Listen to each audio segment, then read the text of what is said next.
So as Amanda said, today we are going to be sharing some of the resources with you all from Sesame Street and Communities. Sesame Street and Communities is a great resource. They just have so many things, so many resources on so many different topics. So to just give you guys a good overview of what exactly it is, we're going to share this video from Sesame Street and Communities. And let me know if you cannot hear it. All children deserve to grow and play and learn. We have audio, but it's very, very soft. Okay. If you could use your audio mixer, right click on the little speaker and crank up probably your browser volume.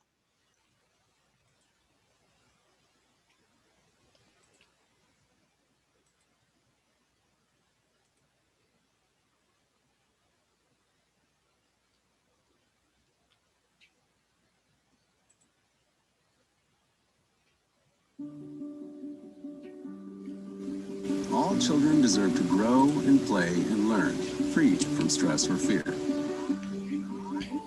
But most at some point will need help coping with difficult situations.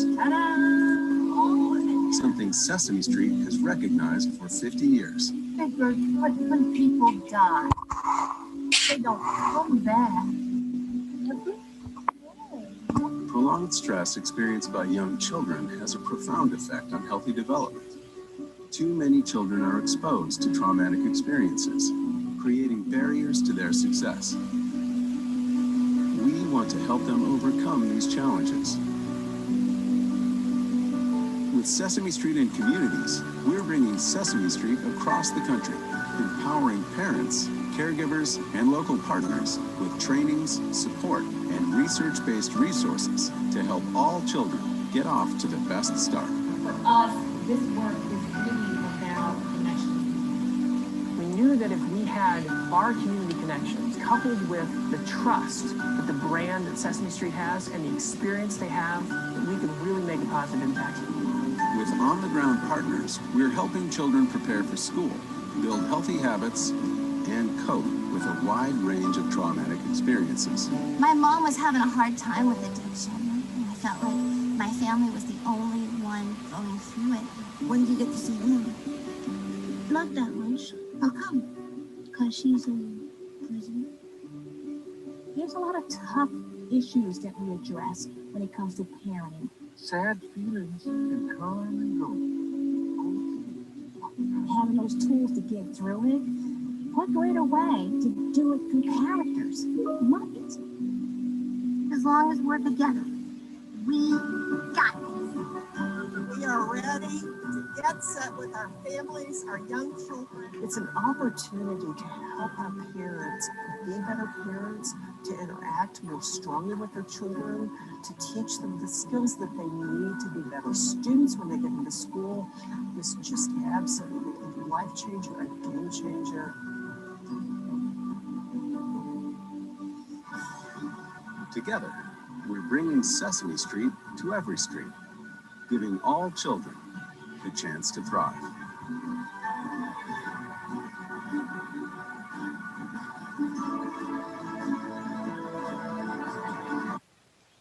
So there you can see a lot of these resources are just great tools for you as those people in the circle of care, and for parents to just be able to talk to their children about some of these more difficult things. Here you can see are all of the topics that are currently covered by Sesame Street and Communities. So there are resources and tools on all of these topics. So some just to highlight our daily routines, community violence, divorce, health emergencies, which we'll go into a little bit here today. But then there's just a lot of harder topics to talk about, like homelessness, incarceration, parental addiction, and traumatic experiences, that type of thing. But then, of course, there's always going to be things, like eating well and exploring emotions and reading and language and all of those types of things. So what we're going to do is we're just going to go to this website. So it's here just so you can see it. It is sesamestreetandcommunities.org.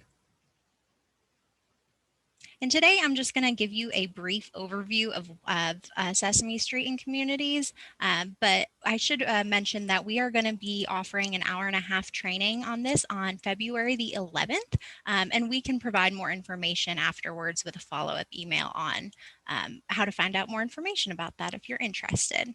So this is going to be the front page, the web page of Sesame Street and Communities. So a few things just to point out right up here at top. This is the partner portal.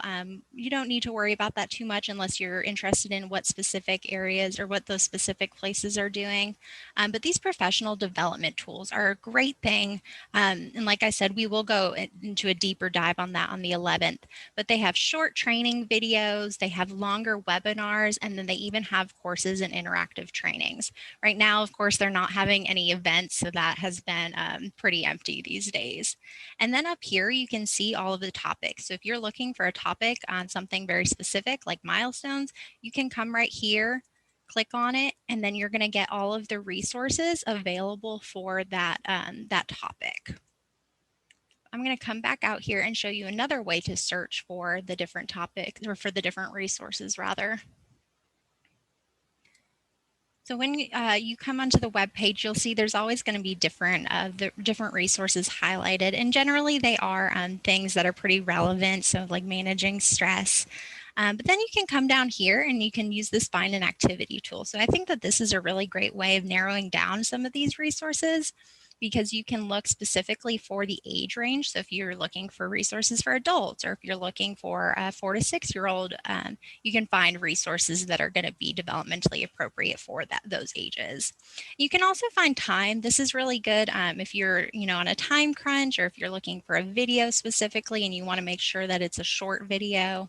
And then the type. So these are going to be all the different types of resources available. So there's storybooks, videos, printables, articles, interactives, and workshops. So then you can use that find button right there, and then you can find whatever it is that you're looking for. Come down here again, you'll see some of these free professional developments that are going to be highlighted. And then today what I'm going to show you all is we're going to go into the health emergencies topic. That is, a pretty relevant thing right now. So just to give you all a good overview of that. I always love these videos at the top for time's sake. We're not going to go into those today, but this one's a great one of Elmo washing his hands to a fun song. One thing that I do really want to point out are these subtopics. So these are relatively new to Sesame Street and Communities, but within the health emergencies, they have different subtopics to just narrow down the resources so that they're pertinent for what you're looking for. So if you you are serving families who have frontline workers, you might look at these resources. If you are learning and working at home, more power to you, because that would not be an easy thing to be doing right now, but there are some resources in here as well. Again, there's articles, workshops. I love these workshops. They kind of combine a lot of the resources. And then, like I said earlier, printables as well. And now I'm just going to show you all one more of these topics. So this is the resilience page. This is one of my favorite ones because I think right now it is so important that we are being resilient and teaching our children how to be resilient. So there are a lot of really great things in here. There's articles on sibling rivalry, there's mean behavior. This was one resource that I wanted to show you all. So this is all about growing and learning. So this is a tree. So it's a new things tree. So the child can get this tree and color it in and then list all of the new things that they've tried. It could be food, it could be an activity, and put it on their tree. So it makes it a little bit more fun for them. One thing I did want to point out as well is that when you find something that you really like, so if you click on a resource and you want to save it for later, you can favorite it, you can upload it or share it, and then you can also print them as well. But this favoriting is a really great way just to keep track of some of these resources. And these are all going to be available when you sign in, when you make an account. It's totally free. And then they'll all just be saved right here for you. Some of these are really great. This one is just a fun one to share quickly. It's an interactive that children can do right there on the screen, and it is of course not working when I click on it, but they can color in directly on the screen a mask, so it makes it a little bit more fun. They get to decorate it. Now, before I hand it over to Holly, just a few more things to highlight. If you come down here, Sesame Street and Communities has a lot of really great resources specifically for parents with children who have autism, families who are in the military. There's a whole bunch of different subtopics, things that they get into, and they have like their own web pages for them. But these apps are some really great tools to highlight. One in particular is called the Breathe, Think, Do app, and it's all about mindfulness and teaching young children how to practice mindfulness. So you can see the games apps, there's story apps, but I'm going to go and click on this resource app. So here you see that Breathe, Think, Do, help a monster friend with big feelings, learn to calm down and solve everyday challenges. Sounds like something that I need every once in a while working from home. And then you can also see where they're listed. There's an app specifically for dealing with children whose parents are incarcerated. And then again, Sesame Street and autism. There's one all about divorce. Let's Get Ready. So that is about what you can do to get ready for an emergency, any type of an emergency, generally natural disasters and then emergencies like they talked about in the topics earlier. And then again, Sesame Street for military families. So before I hand it over to Holly to talk about some of the other resources, are there any questions? Hey, Brittany, I want to mention a couple things. There are resources available in Spanish as well. You can choose English or Spanish for a lot of these resources. And then also, this is a great resource for you as an educator and a resource to families, but you can also choose to sign in as a parent. So when you're setting up your account, you can either choose to set up as a provider or a parent. And so when parents sign in, it's a little bit different view for them, with a more parent-friendly, front-facing, website. Yeah, thank you for mentioning that.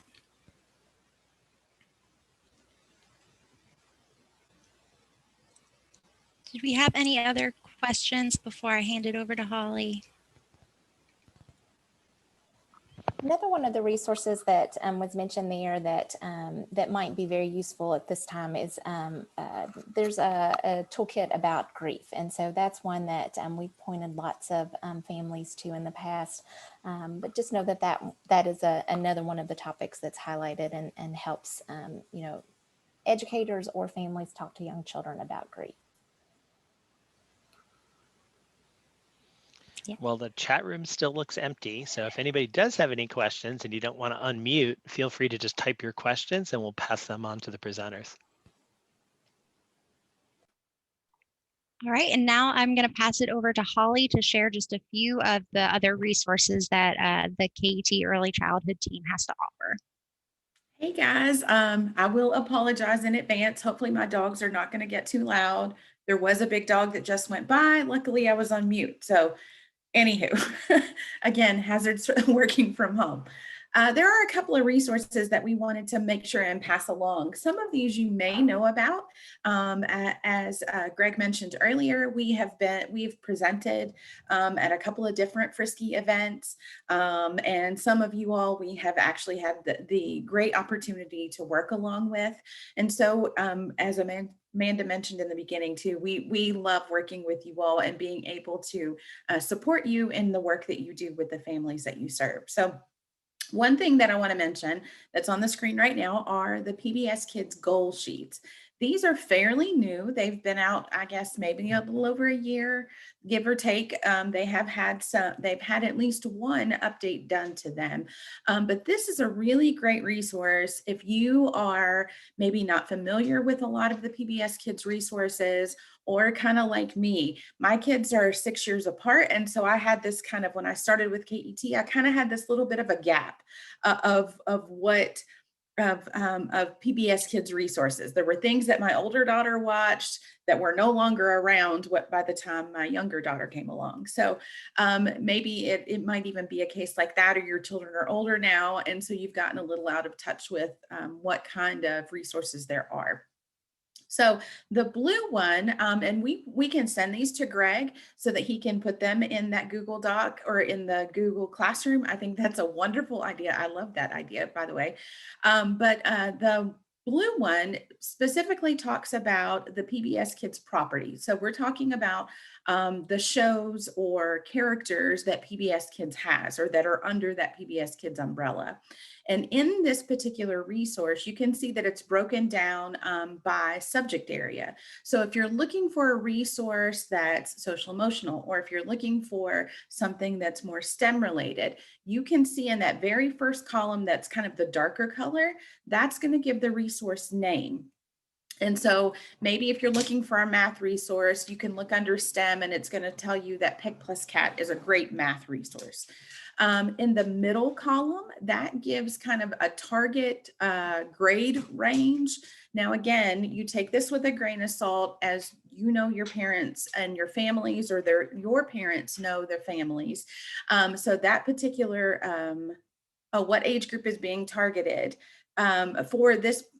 So in that, most of the PBS Kids resources target kind of 2 years to about grade 3 is kind of what age range most of the PBS Kids resources target specifically. Now, there are some other resources that are for older children, things like Design Squad and that type of thing can hit 4th, 5th, and 6th grades when you're talking about that. But we'll give you access to this resource so that you can see that here in just in a little while when it gets posted. But that middle column is going to give you that target grade range that those are specific for. Again, you use that knowing that there can be younger children that can benefit from it, but there's also older children based on wherever they're at the time. That very last column in the kind of the lighter color, that's going to give you a more targeted, specific category. So we're talking about, so if it falls under STEM and I was looking for Peg Plus Cat, it's going to tell me that that's kind of the pre-K to maybe 1st grade. And then that last column, that is going to tell me that Peg Plus Cat is more specific to the math part of STEM. So it does go into more of a content area specific that you're looking for. The pink one pretty much is the exact same, or it's laid out the exact same, except that it covers the apps. So on one side of this, we have the free apps. On the opposite side, this one is two-sided. On the opposite side, it gives the paid apps. So again, it gives the app name, it gives kind of the target age range for that. And then it also gives that more specific content area that particular app covers. So you can be able to know, we have both of these resources. So if that's something that you would like sent to you, actually the 3 resources I'm going to be talking about, we have these available that we can send to you if you would like them for yourself, or if these are resources that you're wanting to share out to your families and wanting to send to them. We have them both electronically, as well as we have them in printed format, so we can send them to you. And both of these goal sheets are that way too, so we can send those to you if that's something that you're interested in. So the next thing I'm going to be talking about is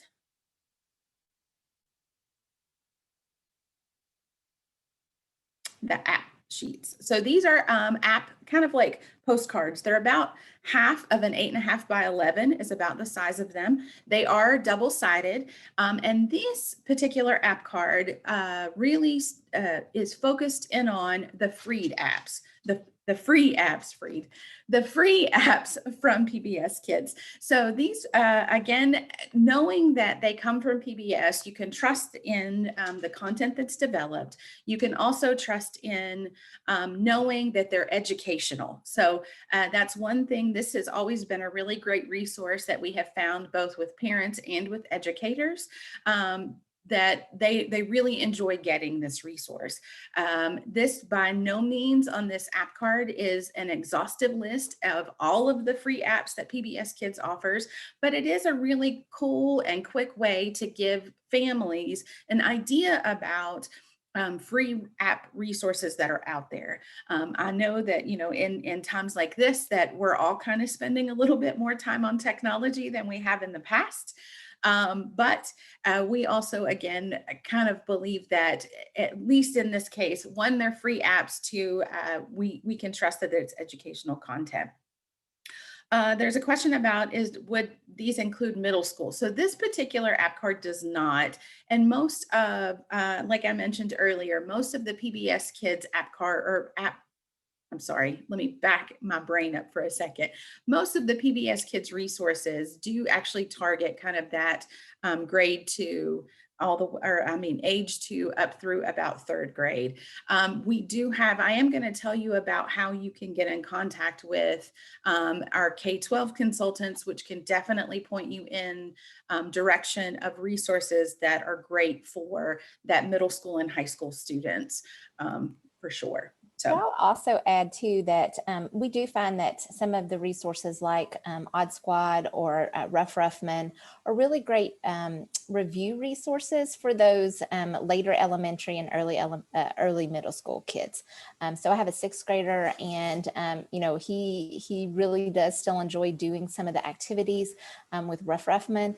You know, we built some ramps, and he tested out different textures to see if it helped, you know, roll and things like that. So even though that they say that these resources are for those, you know, up to 3rd grade, we do find that they're really good review resources. Another thing, Holly, I'm sure was getting ready to say, but I'll just go ahead while I'm talking, is that one of the great things about these free apps and the apps from PBS Kids in general, for the most part, is that once you've downloaded them onto your device, then you no longer need data or cellular service to be able to play these games on your device. Now, occasionally you're going to have to reconnect to update them or add new games and things like that. But it's a really great feature for families that have, you know, very limited data, that their kids can still be playing these educational games once they've been downloaded onto their device. There's a question about the app cards. Yes, these are available. So we have plenty in stock that if you would like to contact us, we'll make sure that you get our contact information. And I will put a little caveat in there. You just let us know how many that you need and where you would like them sent. About once a week, we are going into the office. So as a matter of fact, I'm going into the office on Friday. And so I can mail them out to you on Friday if that's something that you're interested in or that you would like to receive. Any of these resources I can mail out for sure. If we don't get to it this week, we have been keeping a running list of the requests that we have. And anytime one of the 3 of us goes into the office, we make sure that those get sent out as soon as possible. So yes, the app cards are available, that we can send them to you. We can also, as I mentioned earlier, we can give you a PDF of this app card. And if you would like to print it, or if you're just wanting to go ahead and see it, we can send that to you as well.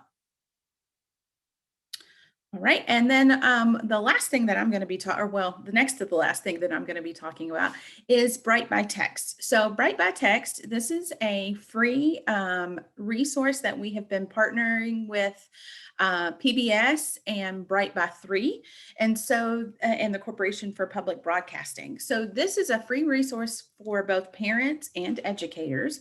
It's a texting service. So you sign up. When you sign up, you can sign up multiple children. So as a matter of fact, both of my kids are little. This particular service, again, is target prenatal all the way through age 8 is kind of where the messaging range is in place. So both of my kids are a little older, but I've signed up for it just to kind of keep an idea of what's going on. This is used two ways. One, when you sign up a child, whatever particular age that child is, you're going to get targeted messaging based on the age of the child that you have signed up. So if you have a 3-year-old and you're interested in getting you will get 3 to 4 text messages a week, targeting activities, simple, easy activities that you can do at home or that parents can do at home with their child. Like I said, this is a totally free service to register for. The other thing is that you will also, in the partnership with KET, what we are doing is sending out localized messaging. So one of the things that we can do for you is that Brittany is actually working on this particular project. This is kind of her area, is that she can get any information from you and target it to zip code. So we can send out messages to zip code, meaning that maybe like in recent days, that what we have done for this is maybe we found out about services that were able to help provide support and assistance for utilities. We have sent out information like that. We have recently sent out information about any other type of resources, or maybe in the future as things change and get a little bit, that we get to do a little bit more in person, there might be some events too that we can also publicize if that's something that's needed. How do you change the age? Oh, that's a good question. I don't, so have you signed, I see Jennifer, so have you signed up for this already and you need to change the age, or are you asking, okay. Brittany, do you know the text messages should change with the child, with the age of the child. So you do enter the birth date of the child when you're registering. And so as your child ages, the messages should change as well. So if you have a 2-year-old that turns 3, then you should start getting messages that are appropriate for a 3-year-old. I hope that answers the question that you were, if you have multiple children. Yeah. Yes, you can sign up multiple children. So you will put each child in individually. So for example, I have, like I mentioned earlier, I have 2 fake kids that are in the system. I just got a happy birthday message from my fake 2-year-old that their birthday was coming up, because I guess I put it in that this was their birthday. So, but anyway, but yes, you can sign up more than one child in the system. One thing too to mention, Holly, that I just forgot to put on this slide is that the service does also come available in Spanish. So these cards are Spanish on the other side as well. Oh, I believe, Emily, your question about that you said you've gotten text for your oldest and that you've just had another child. You would just go into the system and register that new child. And so you would be able to, then you would start receiving text messages for both children. All right, so the last thing that I'm going to be talking about is how to get in touch with us. So as I mentioned, and as Amanda mentioned, we have services that help provide our consultants for early childhood, us 3, all the way up through K-12.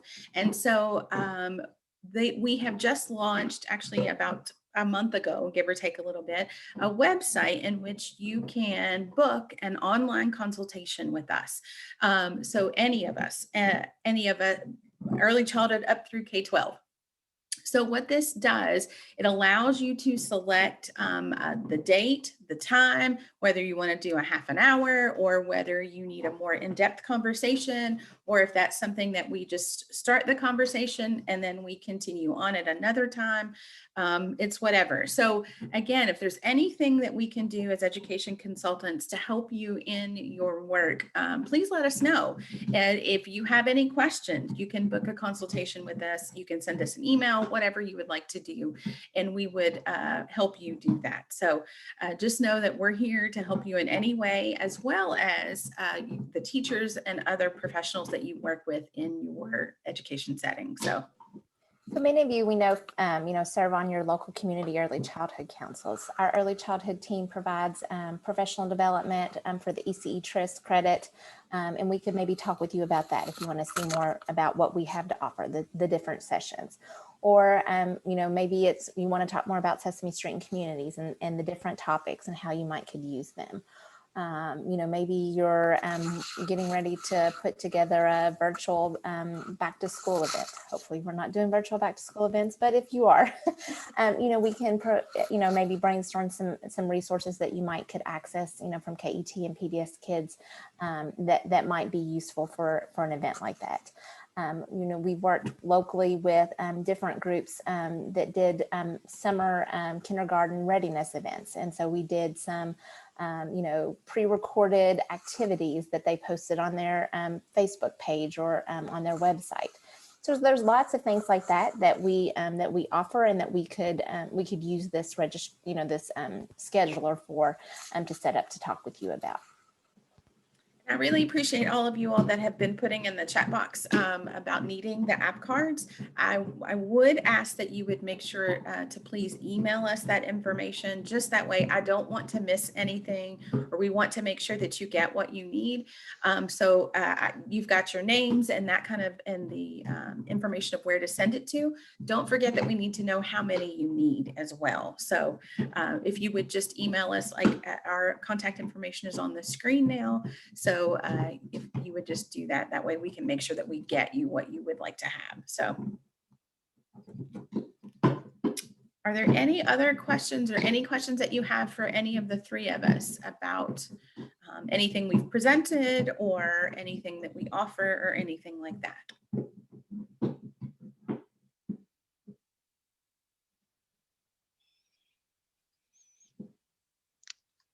All right. Well, I guess that's a no. Brittany, Holly, Amanda, thank you so much for this presentation. And like I said, we will archive the materials that we discussed, as well as those links to the older age children in the archive session. So all of that will be available. And then Holly, in terms of the contact, I understand that you want individual email addresses, but I can provide all the information that's in the chat messages to you all, so we can cover it both ways. Okay. So yeah, that'll be great. Now, before we launch into breakouts, does anybody else have anything else they'd like to add? I've got names. Yeah, again, I think, again, it's all requests for the copies of the resources, and that's great. And we will continue to capture those through the end of this meeting. So super. All right. Well, let me go back to screen sharing for just a moment here.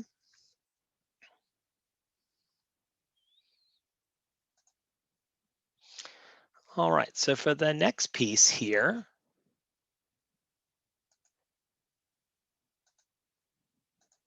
all right, so we're going to have time for 2 breakout groups.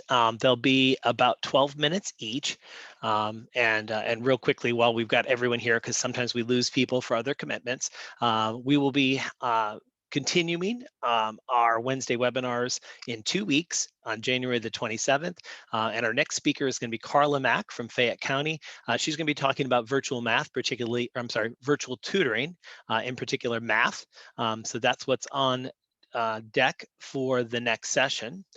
And for our breakout prompts, I'm going to show you both of those so you can kind of be thinking about things. We've got 2. The first breakout sessions is going to be directly tangential to what we've just discussed. How can you see using these resources in your center? How are you going to disseminate them out to families?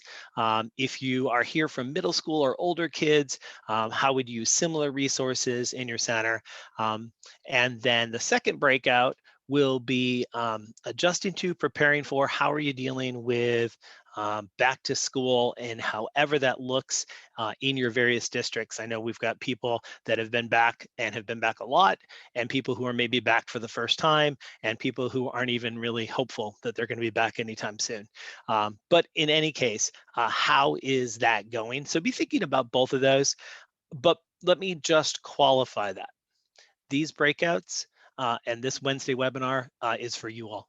This is for you all to communicate. So if you have other things outside the realm of those 2 conversation topics that you need or want input on, or you want to collaborate with your fellow coordinators from across the state, by all means, don't ever hesitate to bring that stuff up.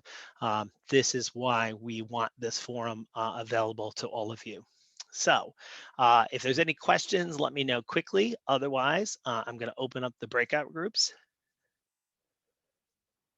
And let me just balance them out a little bit because a couple people had to leave us. All right, we'll open these up in just a second. I think that's pretty close. One more.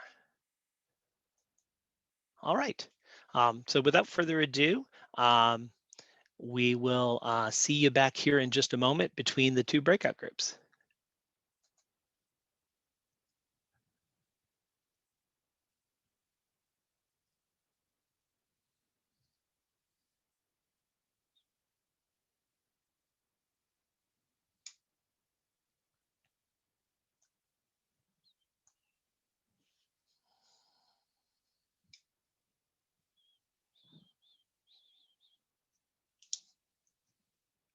All right, and for those of you that are still here in the main room, sometimes it takes just a minute to switch over. Katie, Melissa, and our presenters, I've kept you out of breakout groups, so in just a moment, it'll just be us in the room.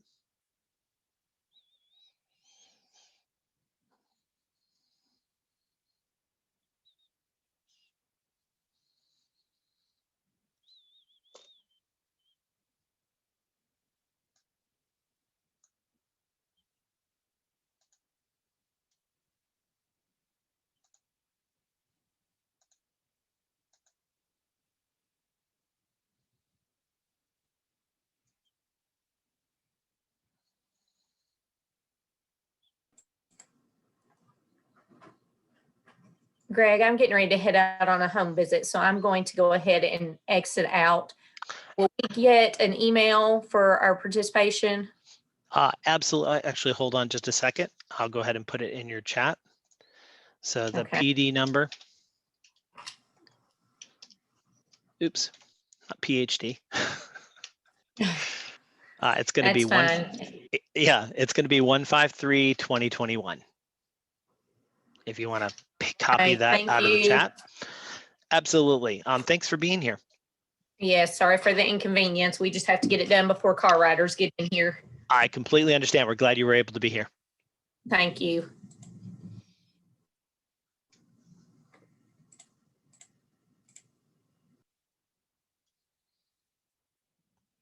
Hello, ladies.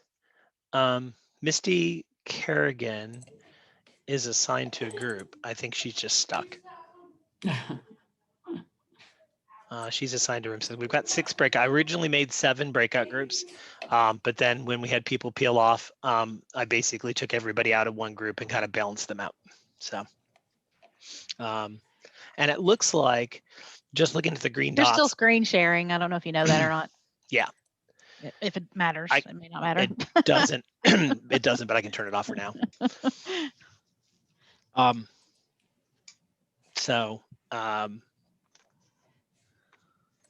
Oh, hold on. We got another person that just popped in. Now they're in a group too.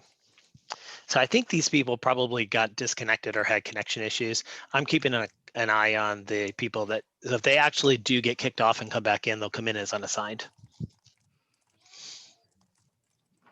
Let me go ahead and stop the recording.